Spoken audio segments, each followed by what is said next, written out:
John DeMartini. This is one of the most amazing and inspiring shows that you can listen into. If you want to be on the edge of your seats, if you want to open up your heart, if you want to expand your mind, and you want to meet incredible people, stay tuned, because you're just about to experience a transformative radio show that will change your life. And you're listening to the Dr. Pat Show that's coming up right next. Welcome to the Dr. Pat Show. Talk radio to thrive by. Powerful, inspiring, and coming to you live, bringing you stories of people like you and me, busting through and living life full out. Get ready to dare to wonder what your life would be like if you knew you could not fail.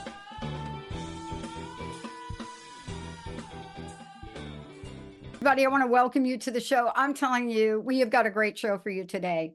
You know, I've been asked a lot of questions. I've been doing this 20 years. Most of you know that. But I've been asked a lot of questions about, why do you keep doing it, Pat?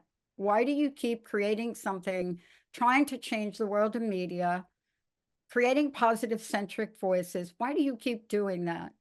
I get asked that question a lot.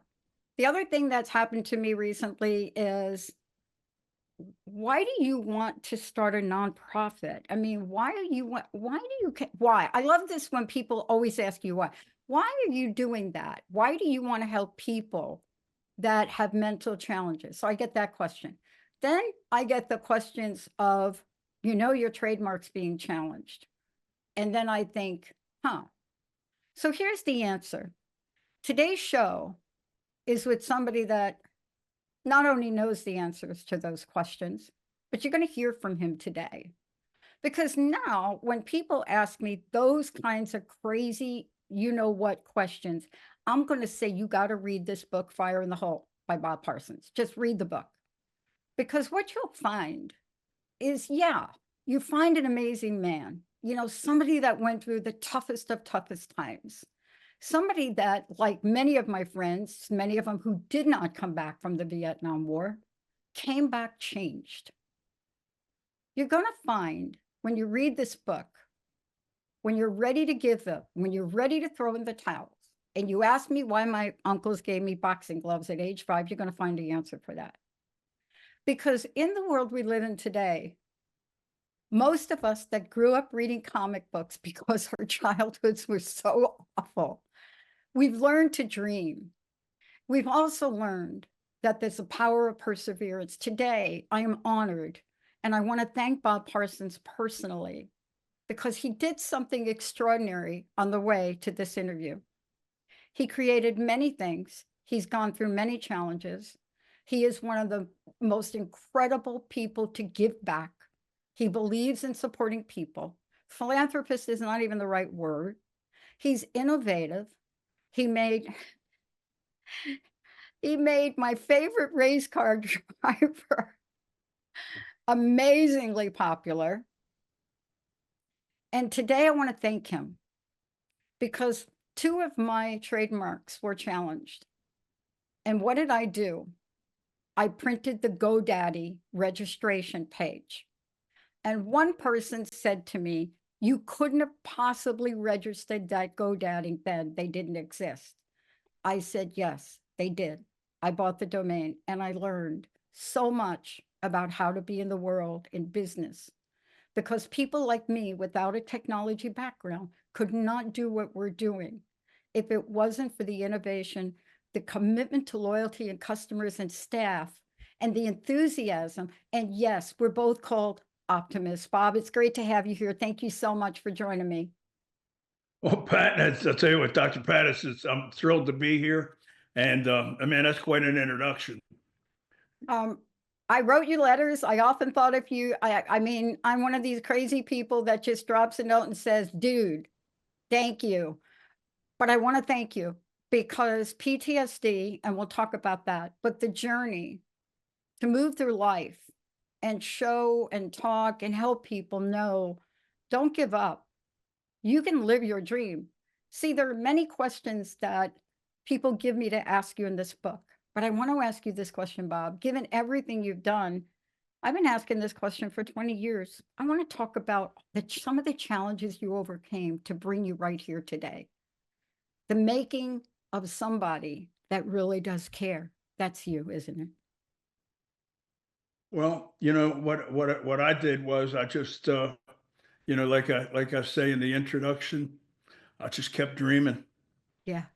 because, that will be more than anything what saves you. Yeah. And I always would do that at night. And to this day, my gift for that is I never worry about anything, not anything. I just figure when I cross the bridge, if the bridge is uh, broke, I'll just deal with it, and Yeah. that's what I do. Yeah. One of the things I read in the book is I copy things and I write them down because not worrying is so important. It keeps you in the present moment. But you wrote this book, Fire in the Hole, and it represents, of course, I know that term. I mentioned to you before, I work with our Congress people here in Washington State. I'm a kid from the Bronx, the projects. So, I got pilled myself up from the projects over there. That was fun. But sometimes these things that we go through makes us stronger, makes us more vibrant, really fuels our optimism. And my sense is that's part of the message here today, as well as understanding what it means to have fire in the hole. Well, yeah, there you go. I mean, right there. I mean, you just got to keep looking ahead. If you have that flying pie comes at you, duck, and then keep looking. Um, this book was important for me to read, but I can only imagine how important it was for you to write. How has writing this book changed you? How has writing this book transformed you?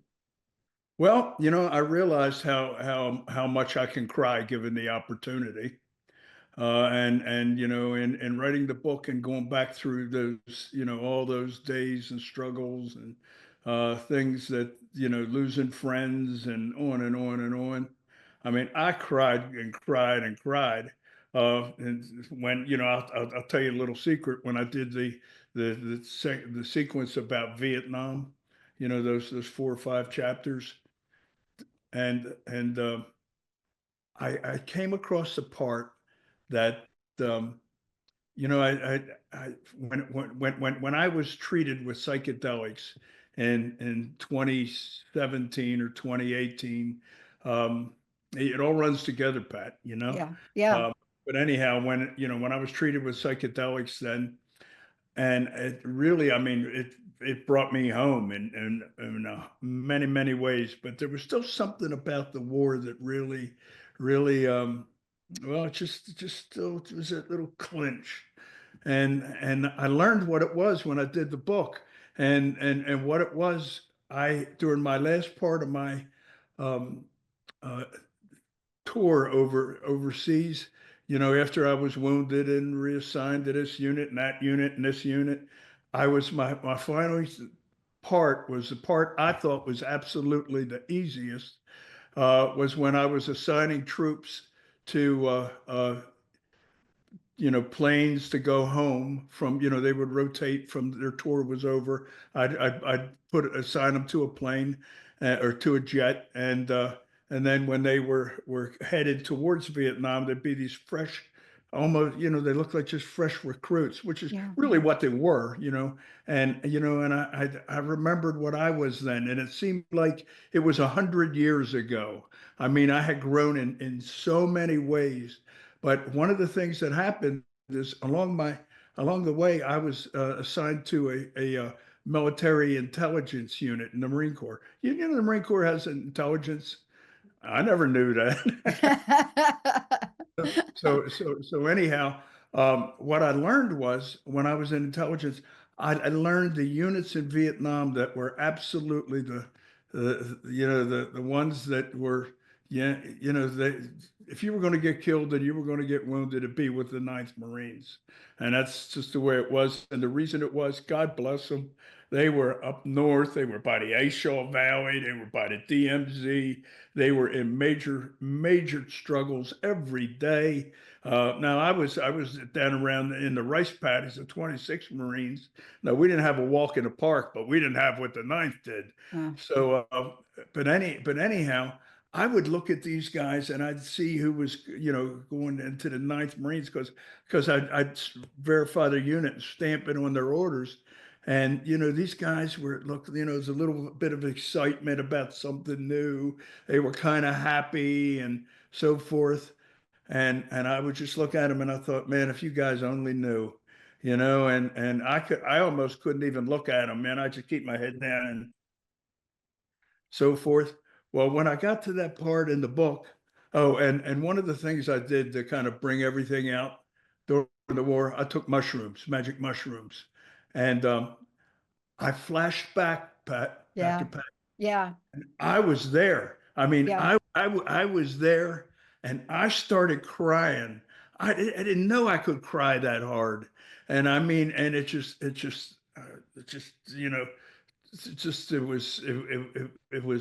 was amazing.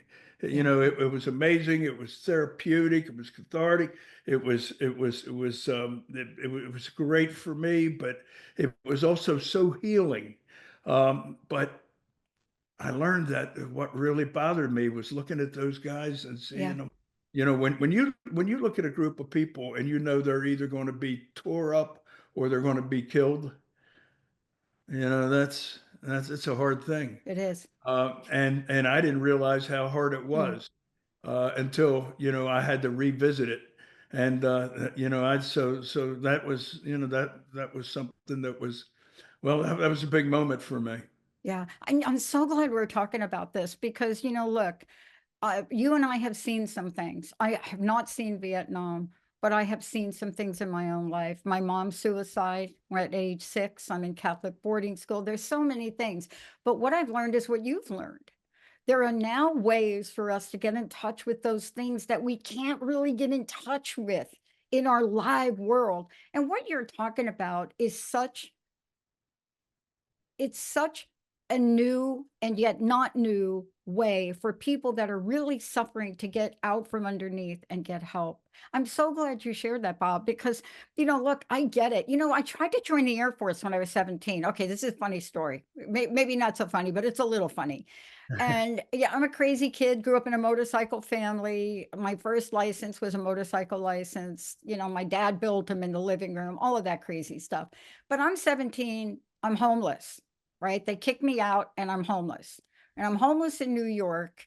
And I'm looking at my options. 2 of my cousins, Vietnam. See, I didn't know any better. I didn't know like girls couldn't join the military. So I go to the Air Force, right? And I take the application, I fill it out, and I say to the recruiter, I want to fly, I want to go, I want to fly, I want to fly a jet.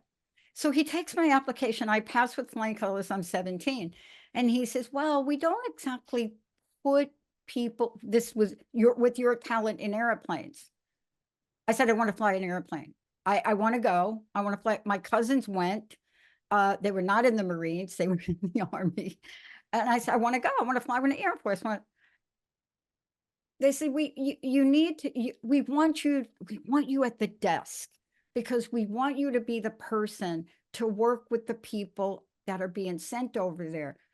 And I looked at them and Bob, what you experienced, that job of knowing what you know and sending people into a place that you not just know at an intellectual level, but at an emotional level.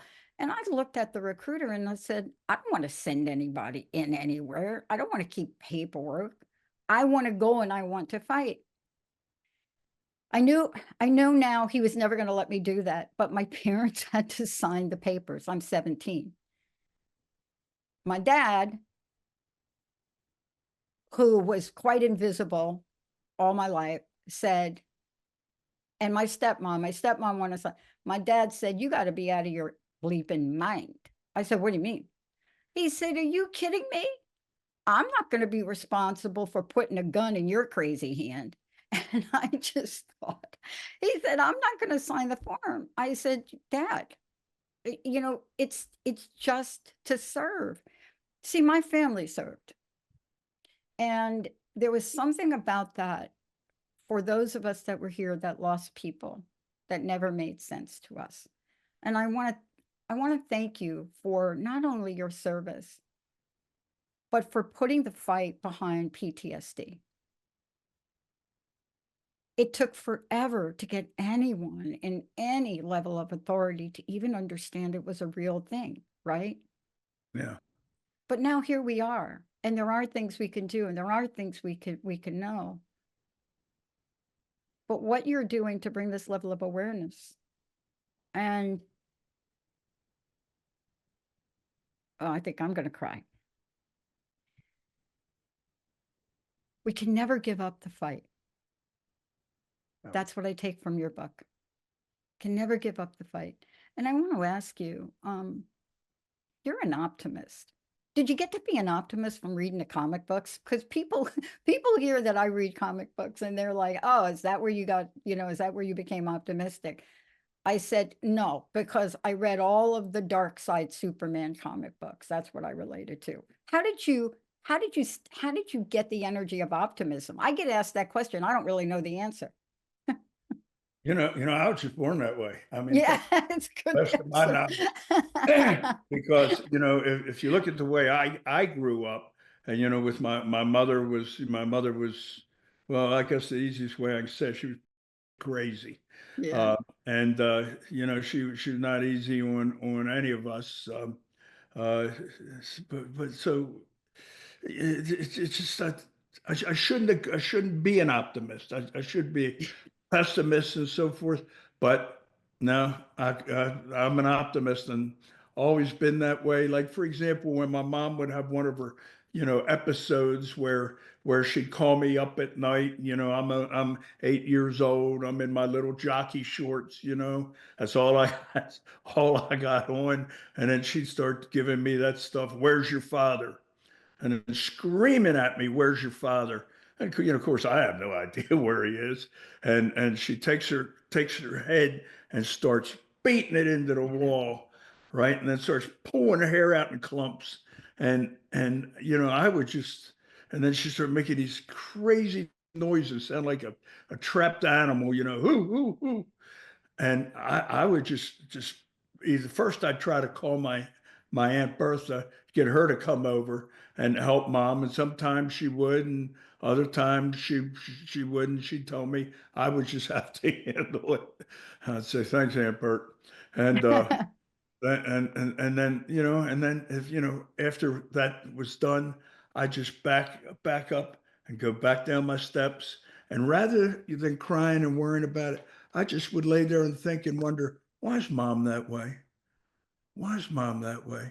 There's one other thing that I didn't put it in the book. I Oh, didn't put it in the book because, um, well, in spite of all that, I love my mother. But she would say to me, she'd start screaming. She would say, "All your father cares about is where he can shove his." And of course, I'm 8 years old. I don't even know what that means. So I'm laying in bed and I'm thinking, Dad's got a rooster. you That's you got a and you and I must have had the same rooster. moms right there. He, he's got a rooster and he's putting them on people's porches. So I mean, You that was just the innocence of youth saved me. Yeah, I love that.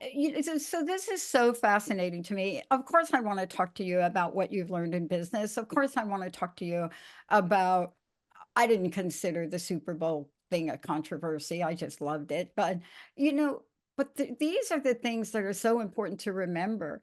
Despite all that, here you and I are, right? Yeah, We've been called dreamers, but not always in a positive way, right? We've been maybe called, where'd you come up with the idea of a positive centric talk, now live streaming video network? And when I tell people, they want to send me over to Harborview. When I explain to them, it just showed up on my windshield. See, what can we say to people that have been told to quit, that have said, you're failed or you're failing? Your bank account really is a depiction of what your dream really is, empty. Because these are some of the things that get said to kids, that get said to people. But I work with kids in addiction and recovery. I come from a family of addicts and alcoholics, and thank God I'm in, 3+ decades myself. And the message of optimism and action and hope and never giving up has never been more important. I want to ask you about how you grit your teeth to understand that fail is just a word. Well, the only way I could say this is, you know, people would say to me, "What if it doesn't work?" Yeah, You hear that a lot, I right? do. Like every day. And then, I would say to them, I'd say, "What if it does?" And that would be it. I never thought about it. I just never thought about it not working. Yeah. I just thought about, whatever, thing I was doing, if it was domain names, or if it was selling motorcycles, Yeah. or if it, or making golf clubs and selling them. I never thought once about it not working. I just thought, sooner or later, there's this book Ken Follett wrote called The Key to Rebecca.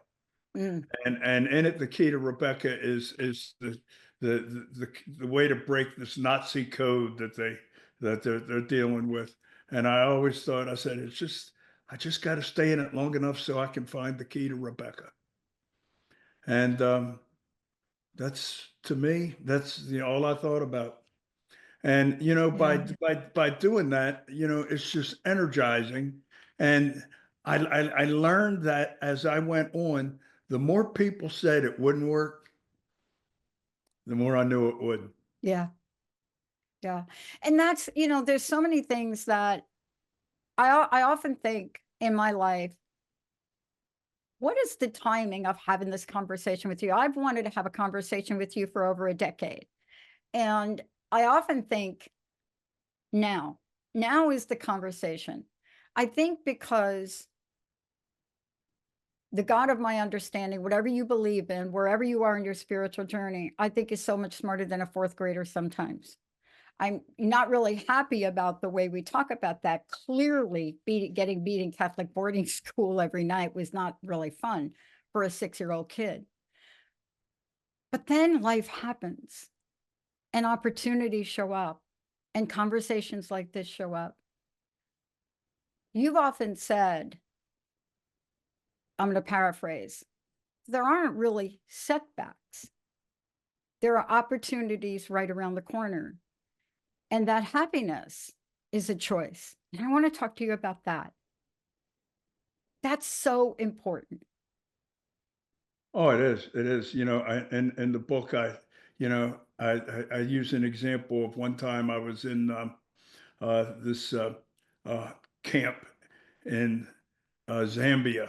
Yeah, I read And that. it was hotter than the blazes. It was humid as can be. There was tsetse flies up your nose and biting and miserable. And I mean, it just everything was dust and dirt, and there's no AC, no fans, no nothing. And I'm going to be there 3 weeks. And so, I caught myself, thinking, just thinking about I'm going to be there 3 weeks and starting to get the blues. And I said, wait a minute, I need to find something positive about this. And I did. I thought about helping the guys that were there, the guys that were running the camp, and the guys I was there with, and got busy, got moving. And you know what? I had a ball. I enjoyed it. It was a great 3 weeks, and that was just a reinforcement to me that it's happiness is a choice. I mean, it gets back to that old adage. Do we smile because we're happy, Right. or are we happy because we smile? I think we're happy because we Because we smile. smile. Yeah, I do too. I want to take a short break, Bob. When we come back, I want to talk about what I think is becoming a lost art. And I want to reinforce it. I really want to fire it up. I want to pump it up. I want to really talk about this when we come back. A long time ago, a woman in my corporate job said to me, her name was Gloria Steinem. She sat across the table from me and she looked me in the eye. She could tell that there was something going on in my brain. And she said, you know what? You need to do something outrageous every day. When we come back, we're going to talk with Bob about hairy, audacious, obnoxious goals in life. If you're dreaming big, stop and dream bigger. When we come back, what is it that each of us could do more of? And it's not worry. When we come back, we'll tell you how to get a copy of the book and so much more. Stay tuned. We'll be right back.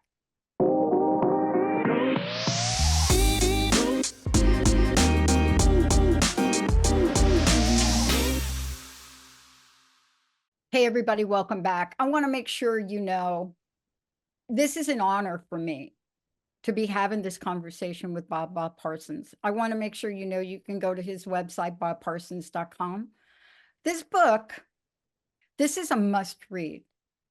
And if you're thinking it's not for you because somehow you've put yourself in some stereotype, you're like probably thinking, oh, no. This is a book that you have to read, because what you're going to be doing is you're going to be taken on a journey, and you're going to get to a part in the book and you're going to say, that's me. Then you're going to flip the page and you get to another part and you're going to say, oh, wow, that's me. Then you're going to read the book a little bit further and you're going to read something where it says, don't worry. I never worry. Don't ever worry. And you're going to say, I need to learn that.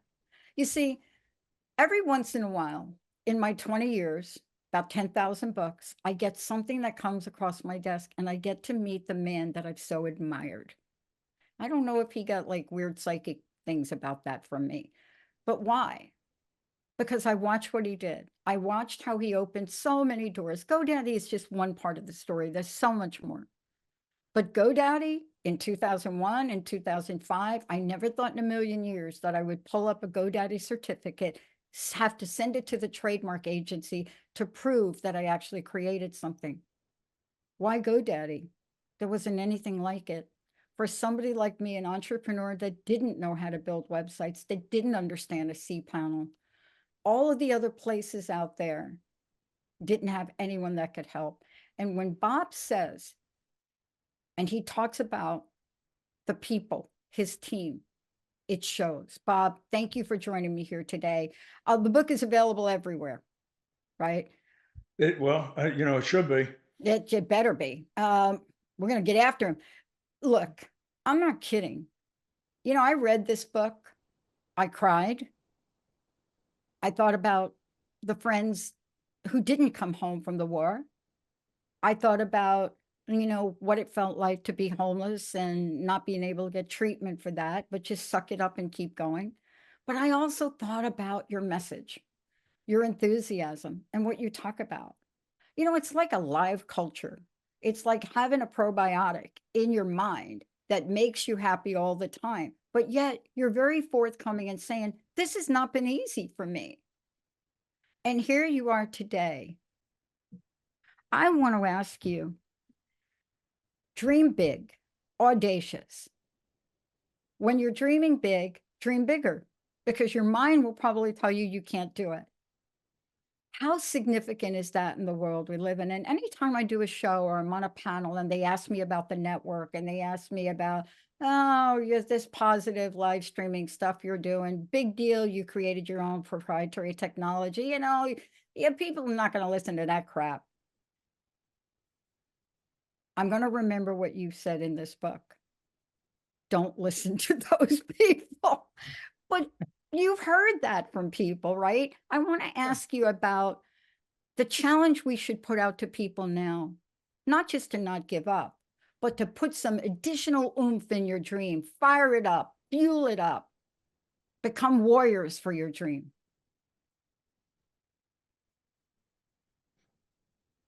Oh, you're asking me that? I want you to tell people how you did it, because you are clearly a dream warrior. Well, I am, and that's why I continue to do things. Like for example, one of the things I do is I make golf clubs. Now, Yes. the reason I make golf clubs is because I love making them. I absolutely adore it. And my father, for all his faults, was he just knew a lot. He just didn't put it into action, and uh, but deep down, good guy. And so, one of the things he told me was, he said, when you love something, it tells you all its secrets. Boom. Yeah, Boom. and that is so true. And the reason that I stay in the golf business, And I'm going to give you a little before I get to that. This kid asked me, young man asked me, he says, Mr. Parsons, I'm thinking about a career in the golf business. What do you suggest? And I said, pick another industry. and even though I stay in it, and the reason I stay in it is because I see it working. I always see it working, and it is about as tough a business as I can imagine being in. But it is one that I absolutely love being in. And lucky for me, I'm a multi-billionaire, and I can underwrite it when it has its hiccups and so forth. And I just keep looking forward to the next stuff we're going to make and how good it's going to be and how pumped it is and how much I'll enjoy using it and on and on and on and on. But I'm always looking further down the road, and I'm looking at things working out well and so forth. And that old adage, and we've heard it all 1,000 times. As you think, so shall you be. I love it. And I love I it. believe that is 100% true, spot on true. I'm right there with you. I Yeah. mean, I love that you're talking about this. Now, for me, I've tried to play golf. And my friends tell me I can't play golf because I play a different sport that people told me, don't play that sport. I love the sport I play, Bob. I love it. When I get out there and I play this game, I am like you. I'm like, okay, not as sexy as golf. It's table tennis. It's better known as ping pong. So they tell me I can't play golf. They said, I'm never going to be able to play this, my friends, because the little white ball's not moving. Now, but I love this. I love we're talking about loving what we're doing. See, this is really why I wanted to talk with you. I love what I do. I love the network we're building. I love our new technology that we're getting ready to launch. I even love the people that I meet with and talk to them about, hey, do you want to invest? You know what? I read your book and I started to question myself because I had a couple of, what do you call them? Financial, what do you call these advisor people? What are they? I don't, whatever they are. Pat, you're going to have to give a part of your company up. And I'm like, I don't want to. They're like, oh, everybody does. And then I read your book and I said, no, Bob Parsons did not. And you see, we have to get back to our heart to know what we love, to be confident in who we are. Because I've retired from a couple of jobs. I had a corporate job. I worked for AT&T. I got a bell-shaped head. But this, having a conversation with you, I will dream about this for weeks. I want to ask you this question because I want to help people dream big. That's what I do. My coaching practice, which I do this pro bono for young people, is to help them dream big. Let's talk to people about doing what you love, because the way you just talked about golf, man, you need to bottle that so that you come out here and talk to some of these kids I work with and have them believe in believing. Because what we believe we can achieve, can't we, Bob? Oh, 100%. I have a lot of young people always come to me. Well, I'm not going to say a lot, not so much anymore, but I mean, the people come to me and they say, Bob, I want you to be my mentor. And I'd say, and I'm not going to do that. And they said, why not? I said, you already have the best mentor in the world. And they go, really, who? I said, yourself. I said, you got to learn to trust yourself, because nobody knows what you need to do more than you do. But you got to learn to believe in yourself. I'll tell you another little story. Please tell me stories. I love the stories, Bob. At GoDaddy, early on in our existence, all right, just before it was in 2008, we were out of all companies, Lehman Brothers they were going to take us public, and they came in on it was like a Monday, and we were going to go public like Wednesday, and they said, we got some news that maybe you're not going to want. And they said, you're going to have to take a haircut on the stock price, right? And I said, a haircut on the stock price? I said, the company's worth like 6 times you want to bring it public for. And they said, no, that's just what you're going to need to do. Well, I mean, I knew more than these guys did, and they're just getting a little greedy, on their end. And so what I did, I went and thought about it, and I talked to them. This is all in about 15 minutes. I said, guys, I just made up my mind. I'm not going public. I said, what do you mean you're not going public? They said, you have to go public. I said, no, I really don't. I don't think I signed anything that said I had to.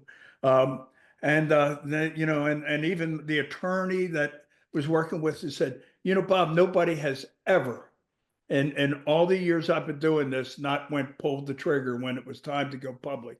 The street is not going to trust you anymore. I said, I looked at the street, and I said, the street looks like it doesn't give a shit. Uh, I'm thinking about a different kind of street. And but anyhow, I didn't. And I mean, I had my staff, they're all with their heads down. They were thinking about stock options and this and that and the other thing. And so I didn't go public. And I didn't realize the company for a number of years. And looking back, it was exactly the right thing to Yeah. do. Exactly. And as a result of that, I went from making maybe, I know these numbers all sound fantastic. I went from maybe making, 100 million to making a few billion. Yeah. All No, right. they don't sound fantastic to me because And go ahead. I love what you're telling us now, because you knew in your gut that wasn't the right thing to do, right? Absolutely. And when I didn't pull the trigger and I didn't do that, I went back, and sometimes you wonder if you did the right thing. And I said, well, it may not be the right thing, but it's the thing I felt like I needed to do. And for me, it was the right thing.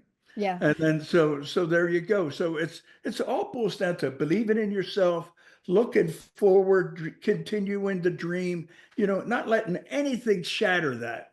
And and always, always, always be ready to, just keep moving forward, baby. That's what Yeah. the Marine Corps taught me. Yeah. They said, you always keep moving forward, just don't run into the machine gun. Yeah. This is really the message. But look, there's so much in your book and there's so much in your life. And I love your excitement about what you're moving forward even today. I love this because, I needed to hear this for a lot of reasons. There are so many of, let's call them. I don't know what to call them. But nobody knows what's in your heart. You know what's in your heart. I know what's in my heart. This is the message for today. It's more than having a dream, creating a business.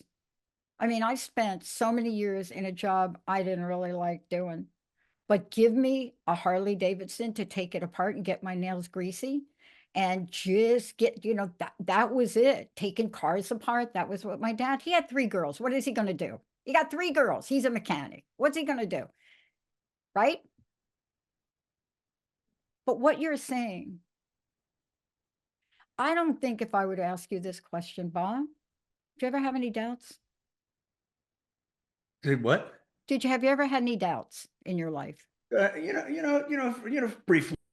And when I say briefly, I mean very briefly. I mean for like a couple minutes. Right, And exactly. that's about it. And then I'd keep doing it, because a lot of times when I went to do something major, I thought about it for a while before I mentioned it to anybody. There's something that I learned, and I learned this from Ulysses S. Grant. Who was the Union general that won the Civil War. And so what he did, he always kept his own counsel. He never told anybody until he was ready to pull the trigger. And as a result of that, you don't have to deal with all that bullshit. Yeah. Because you've already made up your mind, and you've already thought about, the downsides, and how you're going to get past it, or what you're going to do. And there's one thing that I'll also tell people that are starting a business. I'm going to tell them 2 things. The first thing is, if you're not starting it for the right reason, you might as well just shut it down. And what's the right reason? It's never to make money, because what you have to do to make a business successful is never what you have to do, what you'll do to make money. Because what people tell you to do to make money. That's why you never want an accountant to run your business No. ever, because he'll run it right into the ground. My But accountant did that for my dad. My dad almost ended up going to jail on embezzlement. But I love what you're saying. Look, we have to sometimes meet with outside people. You had to do that, Bob. You just shared a great example of that. But there's something that I think we're each given. We're given that dream, and we're given what it takes to enact the dream. well, Dr. Pat, can I just interrupt 1 second? Please. Things I wanted to tell people that. Yeah, go for it. That was the first thing. The second thing is you first is you want to start it for the right reason, and second, realize that when your business is successful, all right, it's not going to be any way that you're imagining on the day one. You're going to be doing it in a different way. You're going to be doing, maybe you'll be doing a completely different thing. But when you get in the stream of business, you can see it clearer, and so you'll make changes, and you'll do things that you can't possibly see before you start it. And so that's the second thing. And then you're talking about getting messages, and how to sends us dreams. When I was a little kid and I went to Catholic school, and we're me and my brother are in the 83 public school, and we're loving it. It was just such a happy place. And so he decides to become Catholic, Lord knows why. And so he puts us over into St. Elizabeth's of Hungary, which was like a little POW camp. And so I had my mother's sisters and all were telling me, those nuns are going to beat the shit out of you, and which was very prophetic. They did. And yes. But the first day I walked in, I seen this big crucifix on the wall with the effigy of Jesus on it. Now, I didn't know anything about religion. I had no religious anything. And so I seen a man nailed to a plus sign. And I thought, these people are really serious about math. And I made myself a promise that I'm never going to be that guy. Well, when I learned quickly that it was Jesus and so forth, I looked at it a little differently, but yeah. that's why I like to think I'm so good at math, because I really worked hard at it. Yeah. I know you've got to run. Thank you so much. I know people are kind of saying, Bob, hurry up. You got to finish now. You got to move on to the next interview. I can't thank you enough. And there's so much more that I'd love to talk with you about. You and I both had Jesus experience. We'll save that for a follow-up show if you have a minute to do that. But we would not have the network we have. And Bob, I want to tell you this. I was on the fence about what channel we were going to launch next. We built technology that allows us to put individual channels up in 48 days. Thank you for a cPanel. Go Daddy. But I changed my mind after reading your book. Our next channel is going to be our well-being channel. It's about mental health. It's going to cover things that are addiction, PTSD. And when people ask me, what's your next channel, Pat? Which one are you going to put out? I lost my mom to suicide. We're talking about PTSD. You've shared your journey. We have to have more conversations for people to understand there are many choices. And I want to thank you for that. Bob, last question. What's your personal message? Thank you so much. What do you want to leave us with today? I know you got to run. What do I want to leave us with today? Well, here's what I want to say. I want to say something to you. I love your logo. I love it. And the thing I love about it, I love the two heads, and the one inside the head inside that one. But the thing I like the most about it is looking the other way. Yes. You're the only one that's ever picked up on that. Oh my gosh. if I had a dime for everybody that told me to reverse the heads, right? You and I would be sitting at the same billionaire table. Thank you so much for that. Bob, your book is amazing. And I know what people are saying about it, but it's much more than that to me. And I want to tell people that is a book you need to get, you need to read. It is transformative. Thank you so much for everything you're doing and everything you're going to do, because I know you're not done dreaming. Thank you, Bob Parsons. All right. Thank you so much, Dr. Pat. Thank you for having me. You know what? You know, I've known you for like what 30 minutes, Yeah, and I love you already. I love you too. I love you. Two Sagittarians, we got to stick together. Okay. December 11th. You know, do you know? Okay. I know you got to run real quick. PTSD shows up a lot. Do you know I have a shopping phobia? And people say, why? When I was 11, we were really kind of poor people. My birthday, December 11th, I'm 11 years old. And my stepmom gets caught shoplifting in the Macy's in New York. And on that day, the police come and I'm hiding. I'm 11, I'm hiding in the clothes. And the police come and take us all off. And it took me years and going through exactly some of the treatments you went through to get in touch with how deep child trauma and other trauma is. And I want to thank you. And I'm not going to give up the fight on that. And our channel is going to be launching in January. And I mean, it's conversations. There's no channel out there talking about addiction and mental health. We're going to have people from all over the world. And I hope you come back. I'll be back anytime. Thank you, Bob. Let's take a short break. To get an invitation. You've got open door, and I don't know, do you still ride your Harley? Are you riding still? Well, you know what? I had a knee replacement. I have two. Yeah, and so I haven't rode for a while, but you know, I need to get my excuse me fat ass back on a motorcycle, because Let's make a date. That's where heaven is. Let's make a date. I've got my license and I have two knee replacements, and I'm telling you, they're life-changing. Go for it, Bob. Thank you so much. Bob Parsons, everybody. We're going to take a short break. We'll be right back.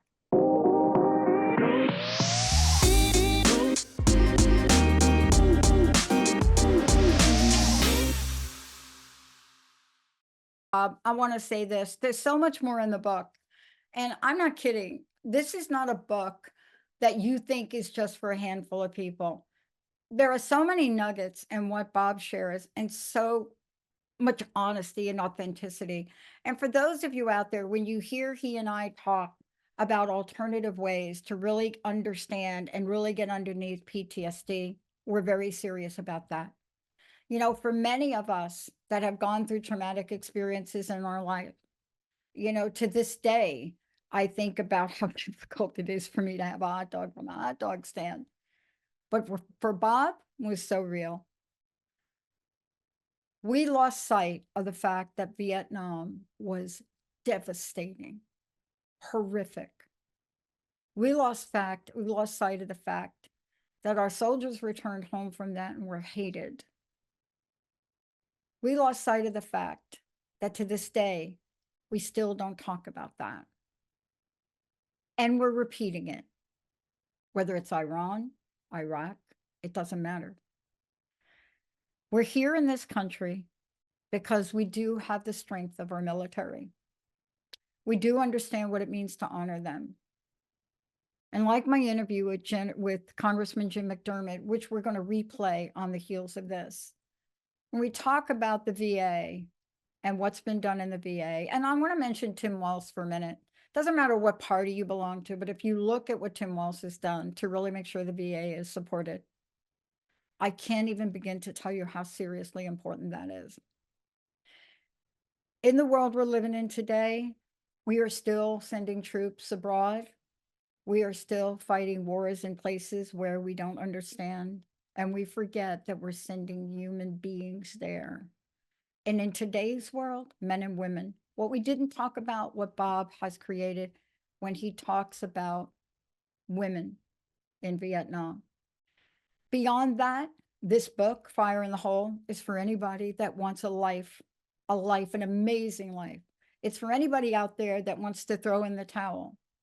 And believe me, I know what that's like. It's for anybody out there that thinks they're alone in the world, that thinks you have horrific parents, that thinks that, part of religion has let you down and you're in search for some meaning. So what I want to say to you and all of you out there, read this book, Fire in the Hole, go to bobparsons.com, find out so much more, but remember this, never worry and never give up. We'll see you next time.